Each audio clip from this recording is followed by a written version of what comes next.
One.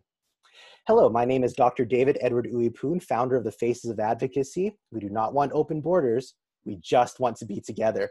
We are fighting the campaign for family reunification, and our guest today is a very special one. It is MP Elizabeth May, who has been heralding our fight for a very long time, way at the start of even the campaign. So first, thank you so much for being here.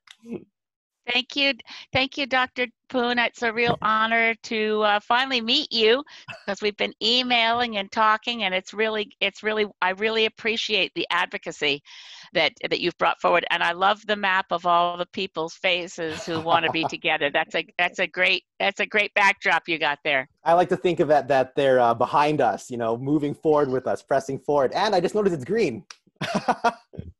Of course, and it looks like a big green heart. But anyway, thank you. May I call you David? Please call me David, MP May. And call me Elizabeth. You don't need to call me MP May. Just call me Elizabeth. That's fine. Sorry, a little bit starstruck, but thank you, Elizabeth. So Thanks. The first question is essentially, why is family reunification important to Canadians and to the people of Saanich Gulf Islands? Oh, it's so obvious that we're in a pandemic. It's a stressful time, it's an isolating time, and families need to be together. And for a lot of people, there'll be other reasons that they can't reunite with their families, job reasons. But the problem that we have with this, of course, is a bureaucratic reason that we established essential travel only. And we have a very strange system that the Canadian Border Service agents essentially have personal discretion on who gets into the country, and their personal decisions are final. So we have to figure out a way for families to be together, and we also have to do it in a way, as your introduction suggested, that we keep everyone safe and allow families to reunite in the context of all the appropriate COVID-19 precautions. That means a great deal. And yes, there has been many concerns depending on who you get as your agent. And this is not against agents, but sometimes one person can get through and maybe times another person cannot get through. We're calling it the binder. Let me be blunt. I will be critical of agents. The Canadian Border Service Agency has no oversight body. If you Google, you'll find a record of complaints as long as your arm of racial profiling, bad treatment, harassment. So I will say absolutely there are many great Canadian Border Service agents, but as an organization, it's got a real problem. We had legislation before Parliament to create an oversight body for the CBSA. It died on the order paper because of prorogation. Yes. But it didn't go far enough in my view. So what Stephen Harper did in his administration was expand the powers of CBSA and focus their effort more than ever on the idea of getting people deported from Canada, unwanted foreigners, basically. And I think this was politically inspired. But in any case, it meant that there's so much discretion. So getting to being, to the place we are now, which is better than where we were in March, April, and May, was to say that even if you were a Canadian citizen and your spouse wasn't, they couldn't join you. And it was very discretionary. I mean, as you say, one agent would say, oh, you're married and you're an American citizen, but you help your husband remember to take his heart pills. So that's essential. You better go in together. Yep. Whereas another agent will say, that's not essential. He can remember. So we were lucky. It took much longer than one would imagine to get a new order in council all the way through cabinet and approved as part of the regulatory structure for the Canadian Border Service agents, that certain classes of relationship have a right to enter Canada, yes, if connected to a Canadian citizen or permanent resident. Yes. But other classes of relationship didn't get in that particular change in the rules, which means we have to change the rules again. Correct. To ensure that people who don't fit in those narrow categories but are genuinely family can reunite. That means a lot to me that you're using the very precise language, because a lot of people may have misunderstood our goals here. We're not asking for long-term immigration changes. We're simply asking for adult children and committed partners to be allowed in. On the topic of a more standardized process, our official House of Commons petition, E2657, actually asks for a standard process to go through because too many of us are flying in, getting rejected, flying out. And that's a big problem, particularly when we're told one thing and actually being given another. Yeah. May give you some very important advice to anyone watching this. The process is so inconsistent and so unpredictable, but one thing that can occasionally help, and I've worked on a lot of these cases, is contact your member of parliament. Tell them you want them to make sure that your passport number, your date of birth, your identity, the family member that you have a quarantine plan. In other words, a member of parliament can advocate for you before you leave whatever country you're in now to come home to Canada. And I found, knock on wood, the people that I've gone to bat for before they land, right? So that the system overall, if a CBSA agent phones to say, I don't know what to do with these people, do you think that's essential? It's helpful if they've already gotten a message from the minister's office that says, we're expecting this couple and we've looked at their case and they should be allowed into the country. They don't get to override, even the Minister of Public Safety cannot override a decision of an agent. No. But I think it helps to have a member of parliament try to advocate in advance. This couple is reuniting. These children are coming back to see their parents. Yes. And they have a quarantine plan. They won't go visit anyone till they've isolated for 14 days. Yes, they know all the rules. And that, I think it does help because it is rather inconsistent, to put it mildly. It really does help. Unfortunately, some of our members have had that letter. My own partner had a letter from the Canadian Embassy in Europe, from Berlin, and she flew all the way to Toronto, rejected there, and flew back to Europe the same day. So you wouldn't believe it. One of my favorite stories, as in craziness, was a couple that drove all the way from Florida to the border crossing point between Maine and New Brunswick. And she was a U.S. citizen. He's a Canadian citizen. He's a retired lawyer, so he thought he knew all the rules. He was sure he was all set. So they drive up to the Canadian line. He's accepted to enter Canada. She's not. So they say, okay, well, we're going to drive back into the States because they're not going to be separated here. They just do a U-turn, go back to the U.S. border crossing. They say to him, you can't come in. Stuck. So he had to take his stuff out of the car and sit by the side of the road till somebody could come get him from his family. But and then they were separated for months. So this kind of thing, the inconsistency. Sometimes, as I've said, some agents have had really been sensible and said, well, that's essential. We let you in together.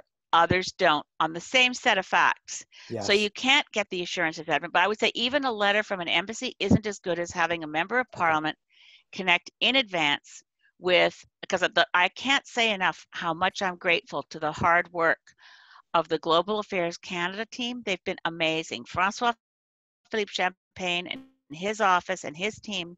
His parliamentary secretary is a Toronto member of parliament, a Liberal, of course, Rob Oliphant. In the height of pandemic, where we had stranded Canadians who weren't getting home from vacations, they got 40,000 people home. Such hard work. And of course, Minister Bill Blair's office was engaged. Minister Marco Mendocino from Immigration was involved. But I think the heavy lifting was really done by a bunch of folks in Global Affairs Canada. So those are the ones I turn to. I say, look, here's my constituent, or somebody who's not a constituent, but a friend of a constituent. I get a lot of people I try to help. But a member of parliament, not just sending a letter, but in real time on the case. They've just left this airport. They're on their way to Vancouver. They should be there now. I've had constituents who've had my phone number phoning in the middle of the night to say they're being turned down at the airport. Wait, what the heck? So in real time tracking people coming home, I think helps, but I may be wrong, but talking to your member of parliament wherever you are and saying, I'm coming to visit my mom. I'm a 40-year-old doctor from Texas and I lost my citizenship and I need to visit my mom and I've got a 2-week plan. Here's my date of birth. Here's my passport number.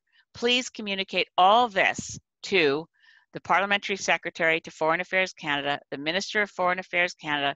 Tell them you want to know any trouble that they run. So it's a real hands-on exercise, That's a good because you one. can't count on the border agency having, I mean, obviously the long-term solution is to get a new order in council through cabinet Yes.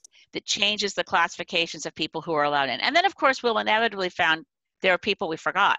Yes. But and what we really need is an overhaul of the Canadian Border Service Agency legislation to say, number one, there is an appeal. The idea that an individual, I have another case right now working on where you probably saw it in the media, where a Danish journalist who's making a film against the pipeline was stopped in Vancouver and sent back to Denmark. And he thought he had all his paperwork lined up, and I'm still working on this to figure it out. But the idea that someone at the level of Canadian Border Service agent officer makes a determination and you can't appeal it No appealing. is Yeah. very, very strange, and it needs an overhaul in legislation. You know, a little bit of Faces of Advocacy trivia. It was actually, we existed only on May the 21st. May the 27th, you went to the House of Commons virtually and you asked about family reunification. What gave you that strength and that power to stand up for Canadian families then? Well, it wasn't my first time. I've been a bit ranting about it since some sessions in Parliament that we had back in, I was in the House in April, and a good chunk of, I was there for May. I was raising it as frequently as I could. We don't get that many questions as Greens because we don't have recognized party status until we elect 12 MPs. It's just about the cries for help from constituents. And stories like the one I shared with you. I happened to be involved in that one because friends of a friend of a friend, and they said, oh, maybe we should ask Elizabeth May for help. And they were one of the first couples where I kept saying to them, don't worry, I'm working on it. Don't worry, I'm working. But I had a lot of families trying to get back together where they were spouses, and getting it's understandable why. But on the other hand, we've got Canadian board. What I didn't finish my sentence. It's understandable why sometimes a border service agent will say no because they don't believe it's an essential purpose, and they've got a lot of authority and a lot of discretion, and it's personal, and they take different positions. But when you think about them saying no to a spouse or no to a child, but yes to an American tourist who claims they're on their way to drive to Alaska. You know, hundreds of people have been getting in with that story until we got that fixed with a requirement that they have a special sign on their car and they're restricted in where they can go. They're still being found out hanging out in national parks and vacationing in Canada when they're not supposed to do that. So we have to be careful. We can't, you know, as you say, we really are sensitive to why we don't want to have people visiting from places with much higher rates of COVID for non-essential reasons. I think what we really have to recognize is that being with your loved ones is essential. Which segs, and yeah, sorry, no, go ahead. Which segs perfectly into a question of how do you actually do it safely? Well, you have to know all the rules around COVID. You have to be prepared, and the border service agents will want to see that you have a quarantine plan, that you know where you're going for 2 weeks, that you have somebody who's provided groceries and supplies, that you're not stopping at some store on your way to the place where you go to quarantine.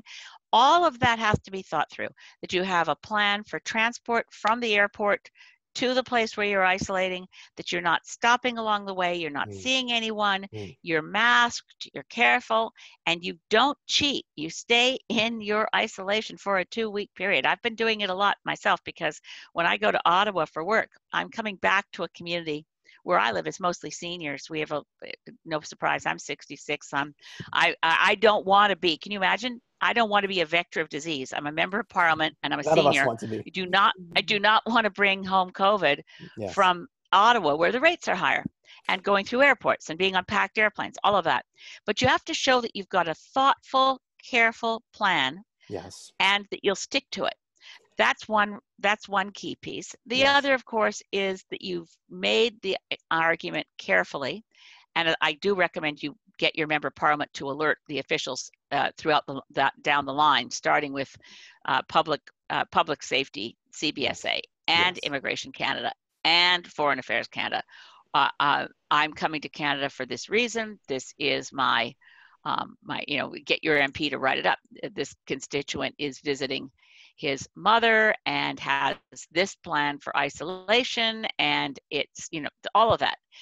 In other words, in the current situation where we don't have the rules changed yet, and I am committed to getting the rules changed, over prepare, like up the yin yang, over prepare, because I have a lot of constituents who thought they, dotted every I and crossed every T, and then they get turned back, and it's too Yes, heartbreaking. You make too that trip, heartbreaking. it's expensive, and it's a risk to your own health to travel at all anywhere right now in COVID. And you want to make sure that when you arrive at a Canadian destination, you can proceed to your isolation for 2 weeks. Yes. I've got dear friends, oh my heavens. One of my constituents had her niece who lives in Germany come visit. I mean, by the time the family that came to visit Canada had finished their 2-week isolation, they only had available about 4 more days of actually visiting the family, and then had to go back to Germany for work. So people need to see family. They're prepared to They make do. these kinds of sacrifices. But Yes. what you can't deal with emotionally is when you get on that plane and you're on your way to Canada and you land at an airport and you have to go right back. Yes. That's your partner's experience is just one of those things that breaks my heart. It should not happen. In terms of thank you for that. In terms of the quarantine plan, I developed a 4-point family reunification quarantine plan with guidance from a Toronto epidemiologist. We've shown it to the government. We want things to be done safely. They can throw out the plan, make a new one, but we just want a plan, much like how the NHL has a good plan and much like how people in film has a good plan. Now, you mentioned how the mental toll, and I wanted to ask, what is the mental health toll on Canadians from family separation? Oh, I have one of my constituents is so heartbroken, and she's a senior like me. She's a bit older than me, and she said under the family rules of of the people allowed into Canada, I don't have any family. She said I do have family, but they happen to be people. It's a very, very emotional way of putting it. So I need to see my family, and I need to be able to invite them to come. And yes, we have a plan for isolation, but on the current rules, she can't see her grandchild. And that's just, unacceptable. We need to fix this. We do know we can do it safely. We can do this because obviously, when you're a senior, your own family is going to take every precaution to make sure they're not bringing you into contact with a deadly virus. So yes, being very serious about isolation and being very careful at every step of your travel.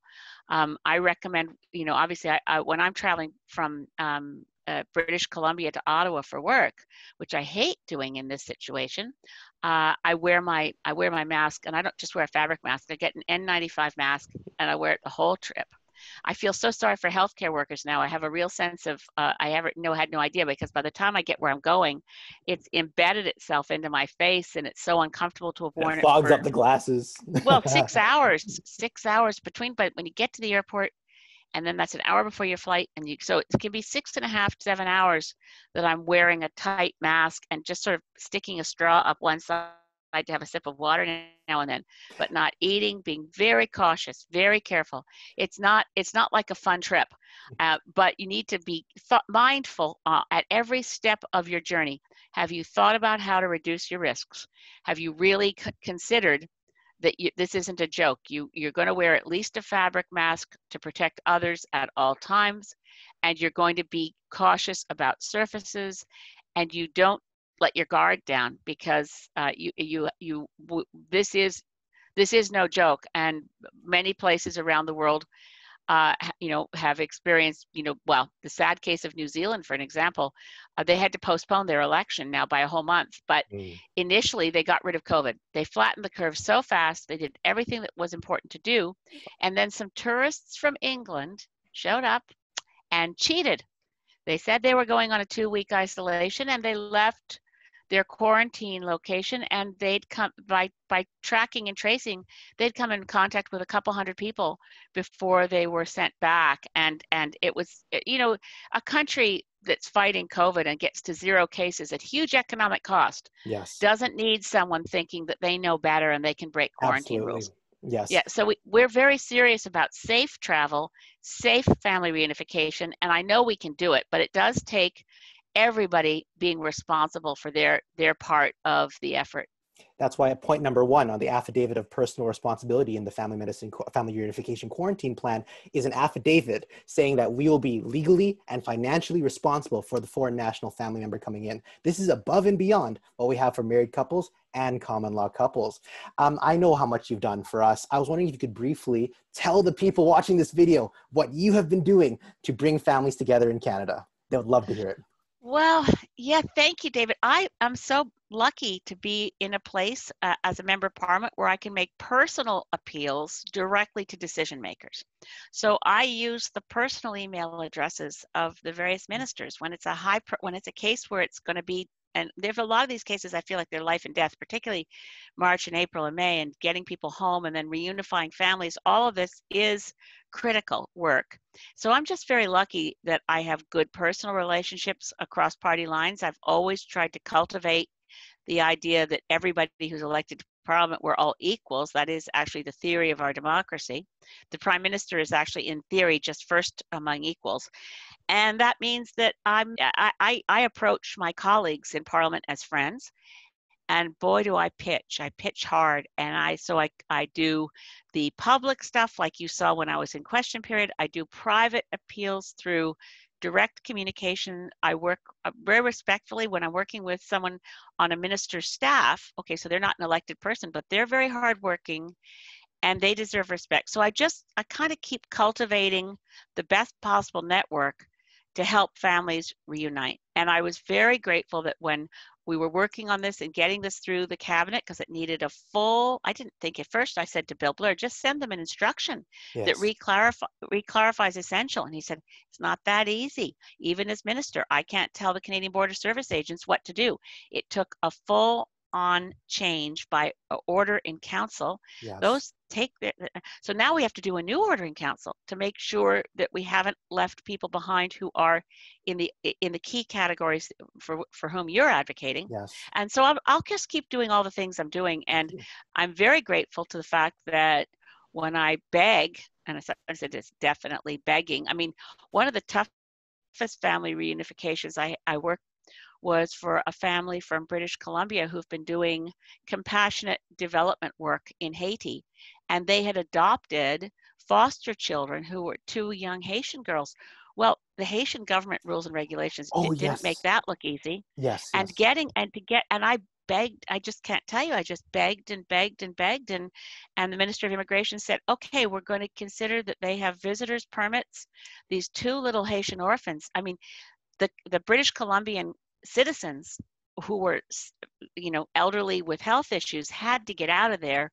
It wasn't a safe place for them, but they weren't going to leave their daughters behind, even though the paperwork was kind of dodgy about, you could have said, if you were being really strict, we don't think this foster child adoption situation in Haiti looks sufficiently legal. Well, there was a lot of effort in the media to help this family, but really, if it wasn't that, that you can just keep talking to people respectfully, and it also helps when you thank a minister for helping. And I was so grateful to Marco Mendicino, and I thanked him publicly.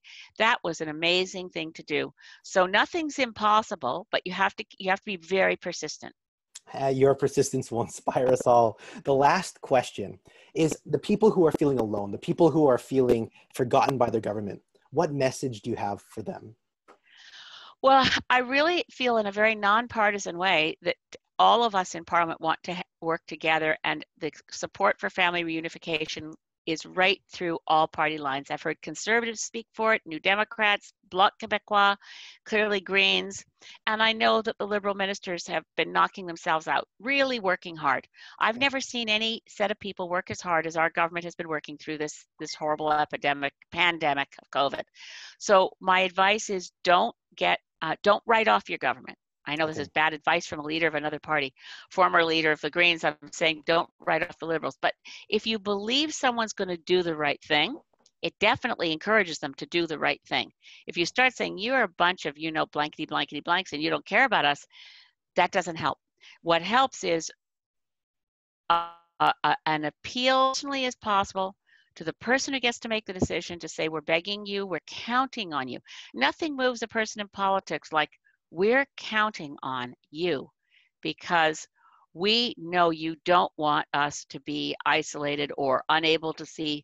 You know, we've got family members on their deathbeds who have got to see their relatives.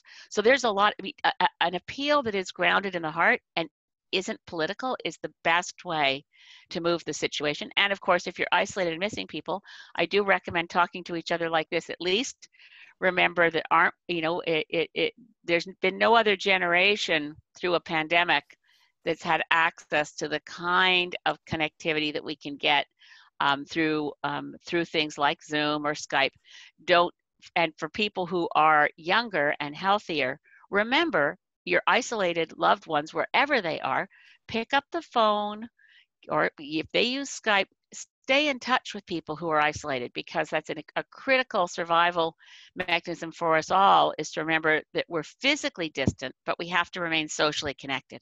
That makes a lot of sense. And thank you for that, because maybe that will help us in our own approach. I want to thank you incredibly on behalf of both myself personally and the entire Faces of Advocacy team. Thank you. So I ask anyone watching. Thank you for your work. I ask anyone watching this, if you feel alone, disenfranchised, or forgotten by the government, join us in the campaign at facesofadvocacy.com. You can find us on Twitter, Facebook, Instagram, LinkedIn, or YouTube at Faces of Advocacy. Join us in this campaign. We are not asking for open borders. We are just asking to be together. Please send a thanks to Elizabeth May for being on the show. And we are so grateful for your time, your effort, your persistence, and your advice. I'm grateful to you, and I hope the people watching do join the advocacy network that you've put together. It's very inspiring. We have a great team. Take care. 3, Bye. 2, 1.